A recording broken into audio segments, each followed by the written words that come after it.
Selamat siang Ibu dan teman-teman, kami dari kelompok 8 akan melakukan sesi diskusi tentang PBL kami. Sebelum masuk ke sesi diskusi, izinkan kami memperkenalkan diri. Saya Emmanuel Sanimaran sebagai chairperson. Saya Agus Pembinaan Akhirat sebagai group member. Saya Devi Fantini Guru sebagai group member. Saya Nita Diani Bemo sebagai wakil member. Oke, di sini kami mengambil kasus tentang stunting. Data yang kami ambil yaitu dari data BPS. Kami ambil di wilayah Kota Kupang karena di dalam data BPS itu Kota Kupang merupakan salah satu kota yang memiliki tingkat populasi stunting tertinggi. Dan data yang kami dapatkan itu mulai dari tahun 2021 hingga 2023. Soalnya pada tahun 2020 itu baru dimulainya program stunting tersebut. Jadi data yang kami dapat hanya dari 2021 sampai 2023.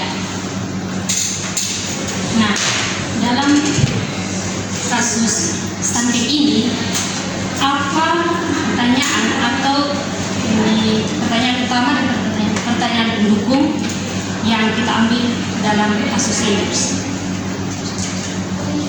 Nah, kan disini kita membahas tentang stunting.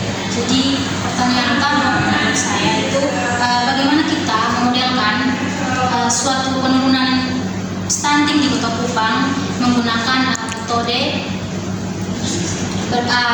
persamaan diferensial. Nah, untuk pertanyaan pendukung, di sini kami mengambil yaitu faktor-faktor yang menyebabkan stunting dan pengaruh-pengaruh faktor tersebut terhadap laju pertumbuhan stunting dan bagaimana cara membangun model matematikanya untuk penurunan prevalensi stunting. Mungkin faktor-faktor yang mempengaruhi stunting itu yang pertama mungkin ada beberapa. Kalau menurut saya itu ada pendidikan, ekonomi, sanitasi, terus penyuluhan, gizi. Kalau menurut teman-teman tuh ini dari beberapa faktor itu lebih tepat tuh kita ambil yang mana?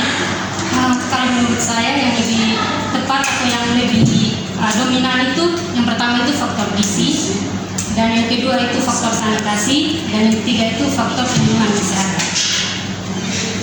Oke, jadi nanti di dalam persamaan diferensial itu kita akan turunkan persamaan tersebut dengan faktor-faktor yang mempengaruhinya seperti yang tadi yang sudah disebutkan yaitu gizi, sanitasi, dan penyuluhan kesehatan. Ini karena kau pakai apa? Baik, tadi kan kita sudah kita sama-sama kita telah menemukan pertanyaan utama dan pertanyaan kedua. Dan sekarang kita akan mencoba untuk memodelkan persamaan diferensial tentang stunting ini. Mungkin tema ini bisa menikmati kita tidak bisa menikmati.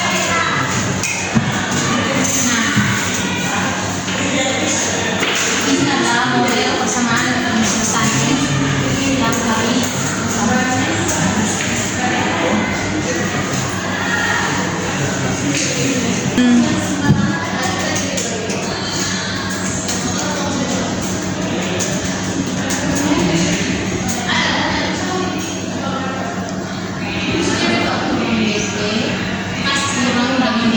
kurang fungsi dari fungsi mewakili sanitasi yaitu CC, terus kurang gamma kali dengan fungsi yang mewakili ini penyuluhan kesehatan yaitu HT di tanpa delta. Nah, ini adalah model persamaan diferensial. Setelah itu, di sini kita mempunyai model persamaan yang ada. DST itu merupakan prevalensi stunting pada waktu T. Terus alfa, beta, dan gamma merupakan parameter yang mempengaruhi setiap faktor. Terus GT merupakan fungsi yang mewakili status peningkatan gizi di suatu wilayah. Dalam kasus ini Kota Kupang pada waktu T. Terus CT merupakan fungsi yang mewakili perbaikan sanitasi pada waktu T. Terus HT merupakan fungsi yang mewakili penyuluhan kesehatan yang diterima oleh ibu hamil dan balita pada waktu T. Terus delta merupakan faktor yang mempengaruhi peningkatan stunting secara alami atau karena faktor lain yang tidak dikendalikan, misalnya penyakit atau kondisi lingkungan yang sulit diperbaiki dalam waktu singkat. Dari model persamaan diferensial yang telah dituliskan di papan, kita bisa melihat bahwa laju perubahan diferensi stunting pada waktu T sama dengan tingkat pertumbuhan jumlah anak sehat berkat intervensi dikalikan dengan fungsi yang mewakili status peningkatan gizi di suatu wilayah. Di sini kita lihat di kota Kupang pada waktu T, lalu dikurangi dengan koefisien intervensi atau efektivitas program, lalu dikalikan dengan fungsi yang mewakili perbaikan sanitasi pada waktu T, dikurangi dengan tingkat pertumbuhan total populasi anak, dikalikan dengan fungsi yang mewakili penyuluhan kesehatan yang diterima oleh ibu hamil dan balita pada waktu T, dikurangi dengan kematian alami. Mungkin nanti ini fungsi dari setiap faktor tuh nanti kita misalkan saja supaya dia punya model tuh lebih efisien, nanti kita turunkan dia. Jadi mungkin GT, mungkin teman ini bisa tulis GT itu nanti kita misalkan dengan A, terus CT itu kita misalkan dengan B, dan HT itu kita misalkan dengan C. Jadi nanti dia punya ini fungsinya tuh untuk modelnya tuh seperti modelnya tuh yaitu DST per DT sama dengan min alfa A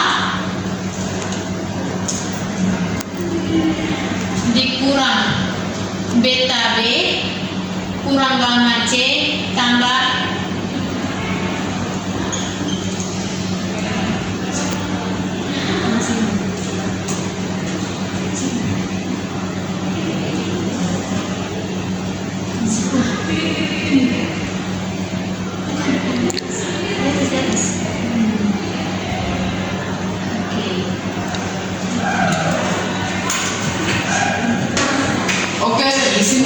bisa menuliskan bentuk lain dari DST per DT sama dengan kita keluarkan minnya menjadi min alfa AT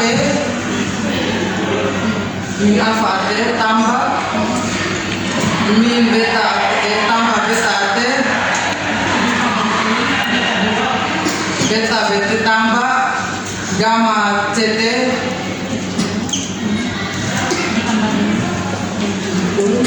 ditambah dengan delta. Di sini kita bisa menuliskan persamaan DS per DT menjadi bentuk lain, yaitu DS per DT sama dengan kita kasih keluarkan negatifnya menjadi negatif alfa per A alfa A tambah beta B tambah gamma C tutup kurung dikali D ditambah delta. Sekarang kita misalkan alfa A tambah alfa B tambah beta B tambah gamma C sama dengan K.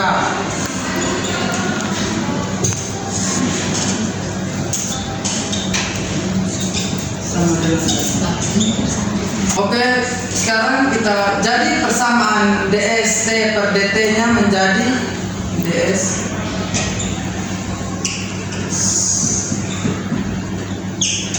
menjadi negatif K negatif KT tambah delta. Setelah kita dapat persamaan ini, kita akan melakukan pemisahan variabel. Setelah kita melakukan pemisahan variabel, kita melakukan integrasi terhadap pemisahan variabel tadi. Setelah itu setelah melakukan integrasi kita memperoleh hasil ST sama dengan negatif K per 2 kali T kuadrat tambah delta T tambah C, di mana C merupakan konstanta. Nah, sekarang kita telah memperoleh rumus untuk mencari ST-nya. Dari data BPS yang kita dapatkan, di tahun 2021 preferensi stunting itu 26,1%, di tahun 2022 21,5%, dan di tahun 2023 17,2%. Sekarang kita akan mensubstitusikan ini tahun-tahun preferensi stunting ini ke dalam rumus ST yang telah kita peroleh. Dan setelah kita melakukan perhitungan untuk tahun 2021, 2022, dan 2023, kita dapat memproyeksikan penurunan prevalensi stunting untuk 2 tahun ke depan, yaitu untuk tahun 2024, untuk 3 tahun ke depan, 2024, 2025, dan 2026. Dan penurunan prevalensi stunting yang akan beroleh dari berdasarkan rumus ST di atas telah tercantum di dalam laporan kami, dan kami akan menyebutkan hasil akhirnya yang kami peroleh. Jadi preferensi untuk tahun 2024 itu sebanyak penurunannya sebanyak 12,6%, dan di tahun 2025 sebanyak 9,8%, dan kami prediksi untuk tahun 2026 dia semakin turun menjadi 7,1%. Jadi kami juga telah mencantumkan grafiknya di dalam laporan kami. Mungkin ibu dan teman-teman bisa melihatnya di laporan kami. Sekarang kita bisa menyimpulkan kesimpulan dari kasus stunting ini, dan akan dijelaskan oleh ibu. Oke, kesimpulan yang bisa kami ambil karena dari hasil prevalensi stunting yang terjadi tadi itu semakin menurun setiap tahunnya, maka mungkin peningkatan untuk populasi stuntingnya itu semakin menurun, maka hasilnya itu semakin positif dan target yang akan tercapai itu bisa didapatkan. Sekarang kita akan lanjut untuk mendiskusi kasus yang kedua. Di sini kami mengambil kasus yang sama tentang stunting berdasarkan data BPS di Kota Kupang. Dan untuk identifikasi masalah di pertanyaan utama dan pertanyaan umumnya juga mirip. Hanya di sini kami menggunakan model persamaan beda. Di sini kita mempunyai persamaan beda, yaitu MN plus 1 sama dengan MN dalam kurung 1 kurang R tutup kurung pada R MN. Baik, di mana M adalah prevalensi stunting setelah N tahun, M0 adalah prevalensi stunting awal, 1 kurang R adalah faktor penurunan tahunan, dan N adalah jumlah periode. Nah, ini adalah persamaan bedanya, dan sekarang kita akan masuk ke solusi umumnya.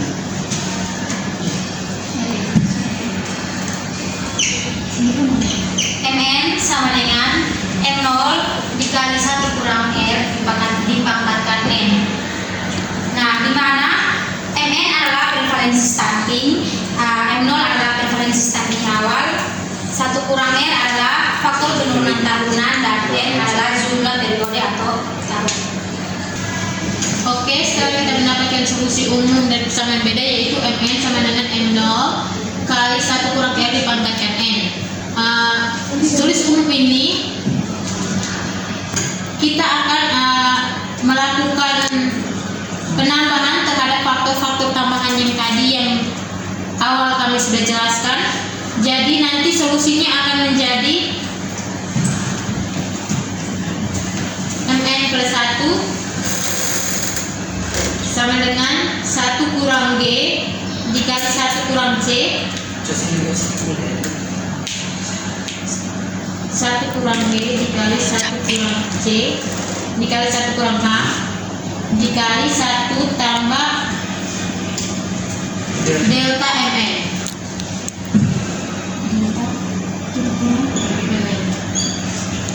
Di mana D itu laju penurunan akibat intervensi gizi, terus C itu laju penurunan akibat perbaikan sanitasi, dan H itu laju penurunan akibat peningkatan kesehatan penyuluhan. Sedangkan delta yaitu faktor yang mungkin menyebabkan peningkatan prevalensi stunting secara alami. Di sini kita tadi telah memperoleh kita mempunyai persamaan B dan E, yaitu MN plus 1 sama dengan 1 kurang F dikali dengan MN.